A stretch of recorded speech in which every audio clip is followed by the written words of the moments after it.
welcome to another Word on Wednesday. This is your boy, Chris Davenport. Get to be the pastor at the Bridge Church. I'm just so thankful that I'm able to bring encouragement to my 516 peeps, to everyone that's tuning in. I'm so thankful for you and thankful for you just tuning in.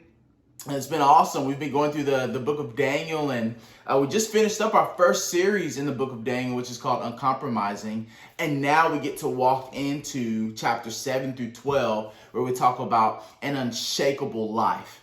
And when I think about an unshakable life, I think of God, really. Like, God is unshakable, meaning there's no problems that surprise him. He's not pacing back and forth in heaven. He's not trying to figure out what to do next. We have a God that already knows. He's unshakable. There's nothing that can stop him. There's nothing bigger than him. He is in control of everything. He knows all things, and he is sovereign. He isn't scared of anything. He isn't worried about anything. He's not panicking. There's nothing that can shake him. And I think when you rely on a God like this, your life can also become unshakable. And so through chapter 7 through 12, we're going to learn about how to really live an unshakable life. And this first one in chapter 7 is going to be awesome. I want you to stay connected with me, stay tuned in, because there's going to be some crazy stuff that's happening. But your big idea this morning is going to be this: God is sovereign. So your big idea is God is sovereign. He is unshakable because he is sovereign. We're going to dive into it right now. Let's look at verse 1. It says this: in the first year of Belshazzar, king of Babylon. Remember, these dates matter, right? Like, all these dates matter. King Belshazzar, we actually saw in chapter 5. He's the grandson of King Nebuchadnezzar. And so remember, King Belshazzar wasn't a good king, didn't follow the Lord. And so in the first year, Daniel is having dreams. It's different. It's he's the one having the dreams, not other people having him interpreting them. So there's a twist and turn in this. He's officially having them, and now he's going to have to seek guidance in getting those interpreted. But it says, in the first year of Belshazzar, king of Babylon, Daniel had a dream, and visions passed through his mind as he was lying in bed. He wrote down the substance of his dream. Daniel said, verse 2, in my vision at night, I looked, and there before me were the four winds of heaven churning up the great sea. So there's four winds of heaven churning up the great sea. And this is what happens. Four great beasts, each different from the others, came up out of the sea. Now, let me say this. This isn't a dream. This is a nightmare.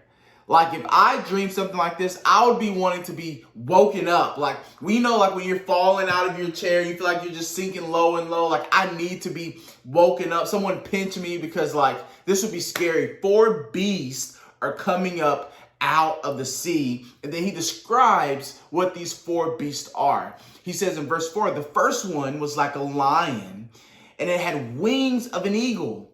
And I watched until his wings were torn off, and it was lifted from the ground so that it stood on 2 feet like a human being, and the mind of a human was given to it. So, as history would show this would be actually Babylon and King Nebuchadnezzar. In other prophetic passages, we see that he's referred to a lion with eagle's wings, or an eagle. Another reason is that there's archaeological finds that show like stamps and evidences and statues themselves of lions with eagle's wings, which represented the Babylonian Empire.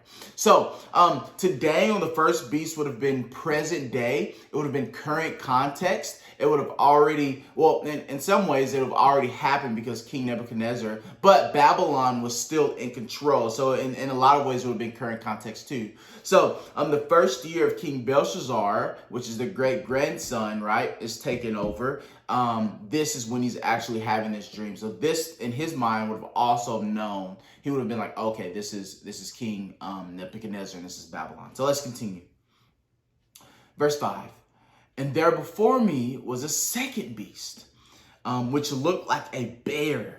It was raised up on one of its sides, and it had 3 ribs in its mouth between its teeth. It was told, "Get up and eat your flesh." Now, this is recognized as the Medo-Persians, the empire. In chapter 5, we see that King Belshazzar was not living to please the Lord, the Father of the Lord. So he's now taken over by the Medo-Persians. So when Daniel dreamed this hadn't even happened yet, and it came to happen. So we saw the Medes and the Persians, they took over. And the reason why it talks about like a bear is raised up on one side is to say like the Persians would one day be stronger and better than the Medes. And so here's verse 6. "After that I looked, and there before me was another beast, one that looked like a leopard. And it was on its back, and on its back it had 4 wings like one of a bird. And this beast had 4 heads, and it was given authority to rule." This third beast would have been Greece. What we know about Greece from ancient history is that Greece took over the world in a rapid speed, like really, really fast. And maybe conquered the world in 10 years, the entire world in 10 years, which also symbolizes a leopard to be very fast. But when you put wings on top of a leopard, what is it going to do? Make it really, really fast, like faster than it already is. Alexander the Great was the king. He conquered the entire world at the age of 32. History says that after he conquered them, he wept because there was nothing else or no more land that he could conquer. So this would have symbolized him. This hadn't happened yet in Daniel's time, and wouldn't happen. It says the 4 wings could indicate the 4 corners of the world, which would indicate world dominance. The leopard had 4 heads, which we believe what happened after Alexander the Great died. There are 4 generals that rose up over different kingdoms. And so we would have known that to be the 4 heads of the leopards. But those 4 generals rose up. They took quarters of the kingdom, so it would have been 4 kingdoms after Alexander the Great. Verse 7. "After that, in my vision at night, I looked, and there before me was a 4th beast, terrifying and frightening and very powerful. It had large iron teeth. It crushed and devoured its victims and trampled underfoot whatever was left. It was different from all the former beasts, and it had 10 horns." This beast is different than all the others. It's greater in power. It's more fierce in appearance. It's larger in scale. And ancient history tells us this beast would have represented Rome that overtook Greece. The 4th beast coincides with Nebuchadnezzar's dream that we see in chapter 2. When we read Daniel chapter 2, this would have resembled that with remember the iron clay, the iron feet that Nebuchadnezzar dreamed. Now, everything that we have spoken of has happened, right? Like up to this point, like we can go back in history and we've seen Babylon and Nebuchadnezzar, we've seen Belshazzar, we've seen the Medo-Persian, we've seen Greece, we've seen Rome dominate and take over the world. But one of the things it mentions is it had 10 horns. And so the question would be like, what is these 10 horns? What is going on with these 10 horns? Some could say it represented 10 seizures or seizures that followed in Rome. But it really goes deeper than that. And because of what it says in verse 8, it says, "While I was thinking about these 10 horns, there before me was another horn, a little one, which came up among them, and 3 of the first horns were uprooted before it. This horn had eyes like the eyes of a human being, and a mouth that had spoke boastfully." Now, this little horn is the key to the entire text today. This little horn is extremely important. It symbolizes a new king that's going to govern or take over 10 other kingdoms. It starts off small, but it grows in strength. It grows in power, which is the reason why it uproots 3 other little horns. This uprooting would have indicate as a violent overthrow by force. This little horn will overwhelm other kings who resist its desire to rule. So this little horn will be clever. He'll be arrogant. a mouth that speaks boastfully, and he would be intelligent. And the Christians will not like him because of his boastful words, but the world would end up following him. They will be captivated by his personality and will follow his words. This king will be above 10 rulers and 10 kingdoms. Others will try to overtake him, but he will uproot them and take control. So the question becomes, who is this ruler that we have not seen yet? Who is this ruler that's going to rule the world, that's going to be divisive, that's not going to like Christians, and Christians are not going to like him? There's going to be heavy persecution that's going to happen. Who is this ruler? Well, with other texts paralleled with this one, other contexts that we find in the Bible, what Revelation says and things like that, this is known as the Antichrist. So Daniel predicts that this powerful empire made up of many kingdoms will rise out of the ashes from the Roman Empire. This empire will have great power where the Antichrist will rule the entire earth. Now, I have to admit, this is scary. This is a legit nightmare. Not just for Daniel, but it can be a nightmare for many people, many followers of Jesus. Some of you today are living a nightmare. Some of you may feel overwhelmed by life. Some of you have friends who have died by cancer, or recently died from COVID. Some of you are going through a divorce. Some of you feel like I just wish someone would wake me up. Some of you feel like you just can't breathe. Some of you are asking questions like who really cares about me? I'm here today to tell you that God is sovereign. Just like God knows that the Antichrist is coming, God knows about your problems, and he is there to assist, and he is there to help you with them. So number one, I want you to write this down. He is sovereign because he knows everything. We serve a God that knows all things. This dream that Daniel is having at the time that he dreamt it had not happened yet.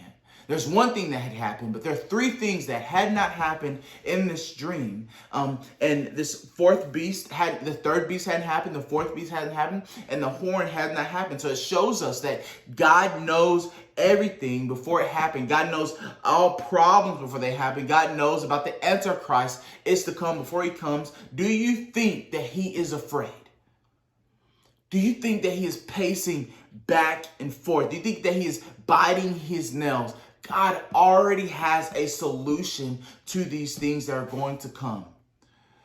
So the Antichrist is coming into the world, and you got to know this. Like, it's going to happen. He is coming. Like the Bible says that he's coming, and it's very near. This is what it says in verse 9. As I looked, thrones were set in place, and the Ancient of Days took his seat. His clothing was as white as snow. The hair of his head was white like wool. His throne was flaming with fire, and its wheels were all ablaze. A river of fire was flowing, coming out from before him. Thousands upon thousands attended him. 10,000s times 10,000 stood before him. The court was seated, and the books were open. This is the best part of the vision. We have walked into the second scene of this vision where things are starting to come together. Like, I'm praising the Lord that the vision just doesn't stop with the Antichrist. That there is more to come. I'm praising the Lord that there is a better ending. And we see that in verse 9 and 10. It shows us this Ancient of Days who is sovereign, who knows all, is sitting up on his throne. He seems calm. He isn't worried. He isn't panicking, but he's preparing for the day of judgment. He is about to reveal his power, his authority, his dominion over all the earth. He is the rightful, righteous king, and this kingdom is his. It's not King Nebuchadnezzar's. It's not King Belshazzar. It's not King Darius's. It's not King Alexander the Great. It's not this false prophet. It's not Satan. It's not the Antichrist, but it's the Ancient of Days. He is God. He is sovereign. The clothing white as snow, it just shows us a picture of him being holy. He is just and will be a just judge, and he deserves the seat that he is sitting on, the throne that he is sitting on. His hair was like wool, like white, like wool. Means his eternal nature. He's never been created, but he has created all things. This is why Daniel refers to him as the Ancient of Days. His throne flaming with fire. Fire seen as judgment. He is there to give judgment. The wrath of God will be rightly poured out. Poured out on who? Poured out on this beast, this Antichrist. You have this courtroom scene. Because in this particular passage, the Ancient of Days is about to bring judgment to the Antichrist. And it says in verse 13, in my vision at night I looked, and there before me was one like a son of man coming with clouds of heaven. He approached the Ancient of Days and was led into his presence. He was given authority, glory, and sovereign power. All nations and peoples of every language worshiped him. His dominion is an everlasting dominion that will not pass away, and his kingdom is one that will never be destroyed. The Son of Man seems to have authority. He seems to have glory. He seems to have sovereign power. All nations and people, every language has worshipped him. Babylon has fell. Persia has fell. The Greece has fell. Roman Empire has fell. The Antichrist will fall. But the kingdom will reign forever and never be destroyed. And it reminds me of that big rock that you see come from Daniel chapter 2 that destroys the statue that King Nebuchadnezzar dreamed. So the question is, who is this Son of Man? Who is this? Who is this guy that's going to conquer the Antichrist? Who is this man that every knee is going to bow to him? It's Jesus. Jesus is the Son of Man. He's the one that knows all things.